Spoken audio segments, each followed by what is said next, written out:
Am I the a-hole for telling my father-in-law they won't ever be living with us? Prior to my wife and me trying for our first child, we spoke with both sets of parents and asked whether they would have any interest in helping watch their grandkids until preschool starts. Both sets were over the moon excited. All four were fully retired, and they all said absolutely. The plan was to trade off weeks, so they would know their schedules for booking their own appointments, etc. My wife got pregnant, and around 10 weeks post-birth, as she was getting ready to transition back to work, her parents said they had changed their minds and decided to travel more and enjoy their later years. Okay. My parents did their absolute best to pick up my in-laws' slack, but daily childcare was too much with my wife and me both working full-time. We ended up with my parents watching the kids on Mondays and Wednesdays, paying for childcare on Tuesdays and Thursdays, and my wife and I working half days on Fridays to handle that, with my parents taking Fridays whenever we needed them to. They're incredible. It was very frustrating to have my in-laws say one thing and do the opposite. In 6 years, they've never once watched any of our kids for a single day. So my wife and I bought a house about a week ago. They came over to check it out while we were unboxing, and my father-in-law saw that the house has a first-floor master bedroom with a full bath. He turned to my mother-in-law and said, "Oh, thank God we won't have to do stairs." I said, "Come again?" My mother-in-law said that of my wife and her 2 siblings, we are doing by far the best off, and it would make the most sense for them to live with us, as they're in their 70s and a house is becoming too much for them already. I audibly laughed, hard and loud, and said, "Hell would freeze before you live here," which was met with shock from both of them. I explained that when we needed their help, they turned their backs, so we were simply doing the same. My wife agreed. She expressed how expensive and difficult it was with zero help from one side of our village. That was their call, but we were now returning the favor. They're incredibly upset and hurt over this revelation. Were we the a-holes for taking this stance? I don't think so at all. But if the votes are a bloodbath, I'll reconsider, as we do have the space. Now for the top comments before the mini update.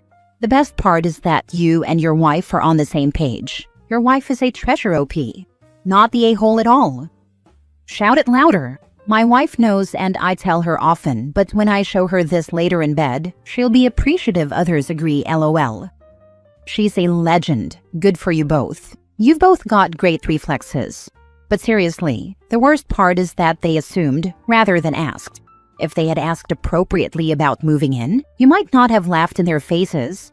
You still would have said no, but the delivery would have been different. Them asking would have at least showed respect. Not the a-hole, and screw being nicer. They don't owe you help, and you don't owe them a retirement home. Also, a bigger deal than daily child care is not watching the kids a single time in 6 years. What kind of grandparents aren't involved at all? One hand washes the other. The day we started paying $390 a week for 2 days of infant childcare, their dreams of living in our home vanished into thin air. My mom and dad helped a lot with my kids when they were little. They also came to ball games, school events, etc. A few years ago, my mom's health took a nosedive, and my boys and I moved in to help with doctor's appointments and managing a new form of chaos. Unfortunately, it was my dad who surprised us and passed in his sleep. Unfortunate that it was so sudden, not that it was him versus my mom, leaving my medically fragile mom heartbroken. My boys and I have stayed, and I manage her meds, do all her driving, run her errands, etc. I have no qualms about it. She was there for my kids and me without question. We will be there for her.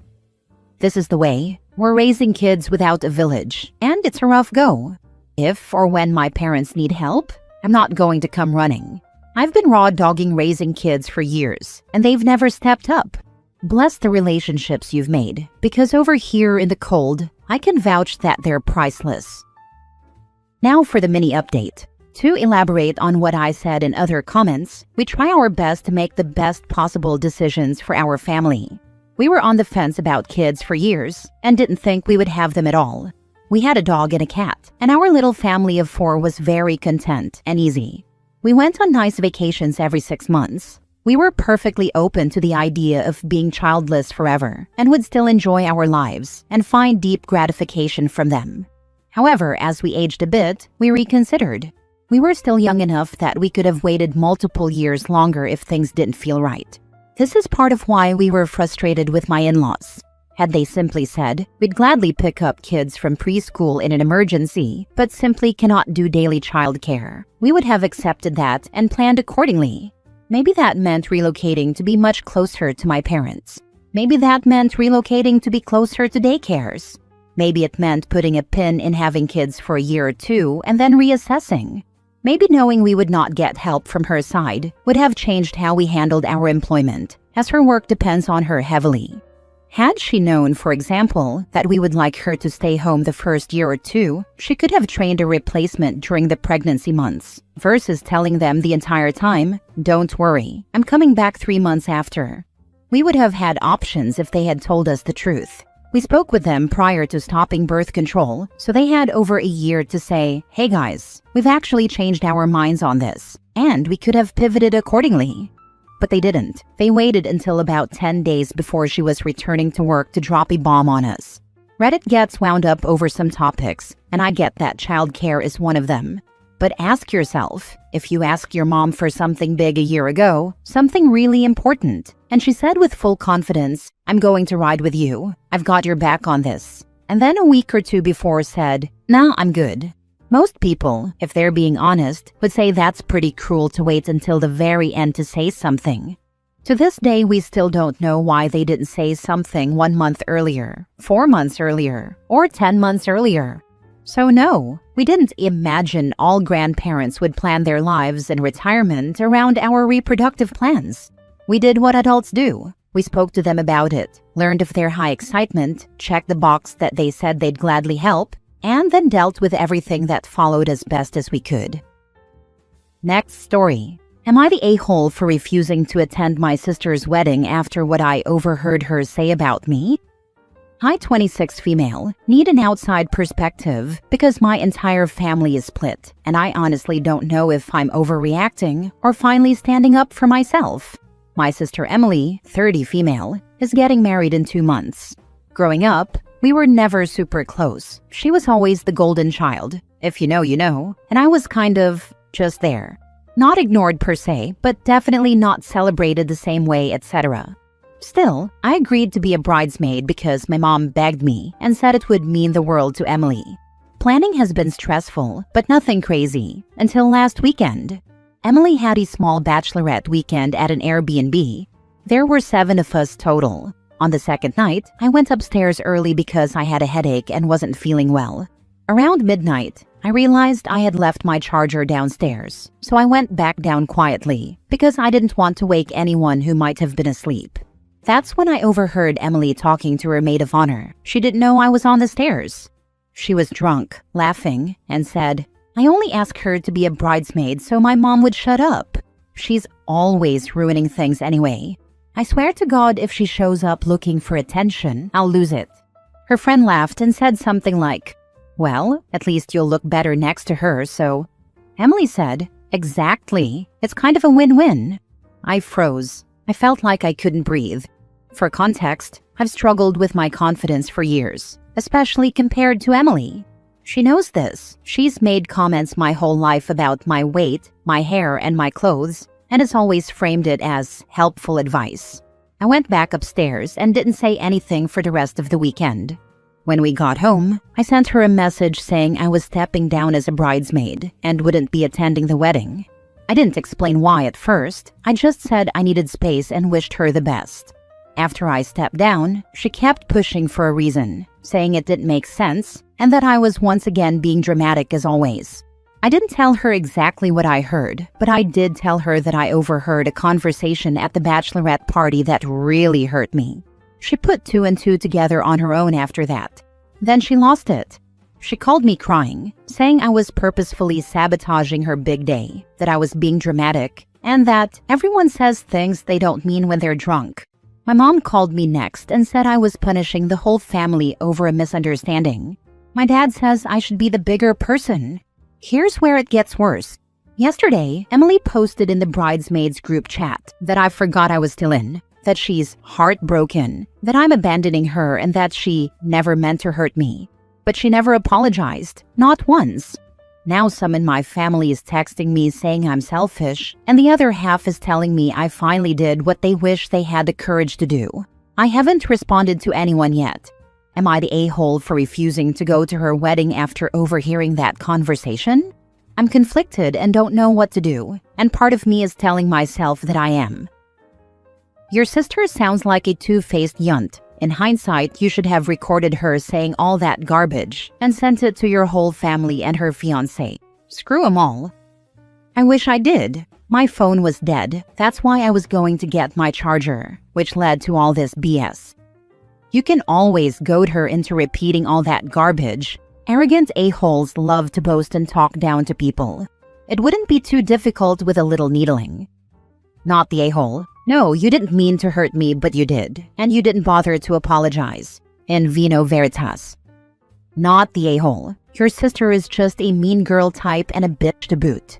She has done this your whole life. And sorry, but people say stuff when drunk that they wouldn't normally say when sober. You're not being dramatic. You're saving yourself from being the scapegoat when it's not a perfect day for her or whatever other BS she can dream up.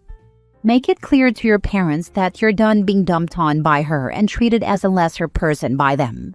If they can't see that, and if she can't be human for once and make a real apology, then they can buzz off.